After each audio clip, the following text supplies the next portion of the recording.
कैसे आप सब देखिए, हम अपने पिछली वीडियो पार्ट 1 जो लाए थे पॉलिटी का, उसमें अनुसूची 6 अनुसूची के बारे में आप सभी को बताए थे। 6 अनुसूची, पहली अनुसूची राज्य संघ और उसके क्षेत्र था, दूसरी अनुसूची हमारा वेतन, तीसरी शपथ और चौथी अनुसूची में राज्यसभा की सीटों के बंटवारे का उल्लेख किया गया था और पांचवी अनुसूची में SC/ST के लिए विशेष प्रावधान था और छठी अनुसूची जो हमारी थी, उस अनुसूची में हमें जो अनुसूचित जनजाति वाले क्षेत्र हैं जैसे ATMM, इसको ATM स्क्वायर भी बोला जाता है, असम, मेघालय, त्रिपुरा, मिजोरम, ये 4 देशों के बारे में बताया गया था। ठीक है, हमारी सातवीं अनुसूची जो है, सातवीं अनुसूची में राज्य और केंद्र के बीच शक्तियों के बंटवारे का उल्लेख है। तो इसमें तीन पार्ट है, एक है राज्य सूची, दूसरा संघ सूची, तीसरा समवर्ती सूची। तो हम पहले बात करेंगे संघ सूची के बारे में। संघ सूची वह सूची होती है जिसमें केंद्र कानून बनाती है, केंद्र के द्वारा बनाए गए कानून पास होते हैं, जिसे हम केंद्र सूची यानी संघ सूची कहते हैं। इसमें पहले 97 विषय थे, लेकिन वर्तमान में 100 विषय हैं। दूसरी जो सूची हमारी है वो राज्य सूची है। राज्य सूची में राज्य कानून बनाता है, जैसे मुख्यमंत्री, उत्तर प्रदेश के मुख्यमंत्री जो कानून बनाते हैं, उसी को राज्य सूची, जो राज्य केंद्र कानून बनाएगा उसे हम राज्य सूची के नाम से जानते हैं। राज्य सूची में पहले 66 विषय थे, पहले 66 विषय थे, वर्तमान में 61 विषय हैं।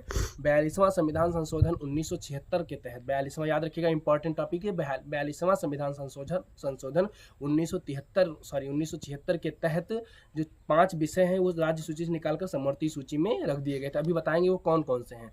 अब हम बात करते हैं समवर्ती सूची के बारे में। देखिए, समवर्ती सूची बहुत इंपॉर्टेंट है। समवर्ती सूची में राज्य और केंद्र दोनों कानून बनाते हैं। राज्य और केंद्र दोनों को कानून बनाने का अधिकार प्राप्त है, लेकिन किसी भी विषय को लेकर ये केंद्र और राज्य के विषय आपस में टकराते हैं तो इन दोनों के विषयों में जो केंद्र का कानून होगा वही पास किया जाएगा। यानी कि जो राज्य का कानून टकराया तो केंद्र के कानून को ही पास किया जाएगा, ना कि राज्य के कानून को। और इसमें 47 विषय हैं। पहले 47 थे, लेकिन अब 52 है। जो 5 विषय राज्यसभा के राज्य सूची के थे, वो 5 विषय अब समवर्ती सूची में रख दिए गए हैं। 5 विषय शिक्षा, वन, वन्यजीव एवं पक्षियों का संरक्षण, नाप तौल, ये जो 5 विषय हैं, ये 5 विषय अब समवर्ती सूची में जोड़ दिए गए हैं। अब हम आगे चलते हैं 8वीं अनुसूची की तरफ। 8वीं अनुसूची में हमारी संवैधानिक भाषाओं का उल्लेख है। मूल संविधान 26 नवंबर 1949 के समय हमारे जो देश में संविधान में जो 14 भाषाओं का उल्लेख था, 14 जैसे कश्मीरी, पंजाबी, मराठी, उड़िया, मलयालम, ऐसे 14 भाषाएं हैं, इत्यादि 14 भाषाओं का उल्लेख था। लेकिन वर्तमान में हमारी 22 भाषाएं हैं। हमारे संविधान में वर्तमान में 22 भाषाएं हैं। एक बात आपको बता दें, हमारे देश की कोई राष्ट्रभाषा नहीं है। हिंदी हमारी राजभाषा है, राजकीय भाषा है, और अंग्रेजी एक आधिकारिक कामकाजी भाषा है। अंग्रेजी हमारी कोई संवैधानिक भाषा नहीं है। किसी भी संविधान में कहीं भी अंग्रेजी का कोई भी वो नहीं मिलता कि अंग्रेजी हमारी संवैधानिक भाषा।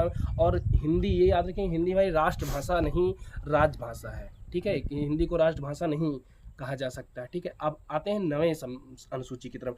9वीं अनुसूची जो हमारी है, मूल संविधान में नहीं थी। इसको प्रथम संविधान संशोधन 1991 के तहत जोड़ा गया था। प्रथम संविधान संशोधन 1951 के तहत हमारी जो 9वीं अनुसूची है, इसको जोड़ा गया था। इसको हम भूमि सुधार के नाम से जानते हैं। भूमि सुधार आंदोलन या भूमि सुधार आवंटन के नाम से जानते हैं। 9वीं अनुसूची जो हमारी है, इसमें यह है कि 1973, याद रखिएगा, 1973 के पहले जो भी चीज़ इसमें रखी गई, जो भी विषय इसमें रखे गए हैं, इसमें 284 विषय हैं।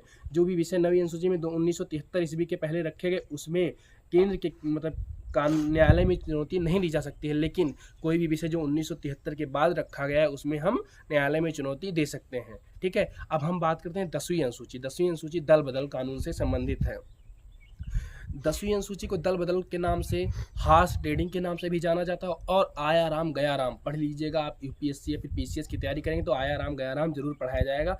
इस अनुसूची को आया राम गया राम के नाम से भी जाना जाता है। 10वीं अनुसूची में दल बदल है, जैसे अगर किसी पार्टी के 1/3 से अधिक सांसद या विधायक दूसरी पार्टी में शामिल होते हैं तो उसकी पार्टी की सदस्यता रद्द कर दी जाएगी। लेकिन यदि 1/3 या 1/3 से अधिक सांसद या विधायक अपनी पार्टी नहीं छोड़ते हैं तो उसकी सदस्यता बनी रहती है। इसे दल बदल कानून कहते हैं। और आपकी अनुसूची हमारी पंचायत राज्य से संबंधित है। हमारी 11वीं अनुसूची जो है, ये 73वां संविधान संशोधन 1992-93 के तहत हमारी पंचायती राज्य अनुसूची जोड़ी गई थी संविधान में। ठीक है, इसी प्रकार हमारी जो 12वीं अनुसूची है, नगर पालिका और नगर पालिका या नगर निगम के नाम से जानते हैं, ये हमारी अनुसूची जो है, ये 74वां संविधान संशोधन 1992 में जोड़ी गई थी। लेकिन 1992 में कंप्लीट हो गई थी, लेकिन लागू इसे 1993 में किया गया था। ये हमारी अनुसूची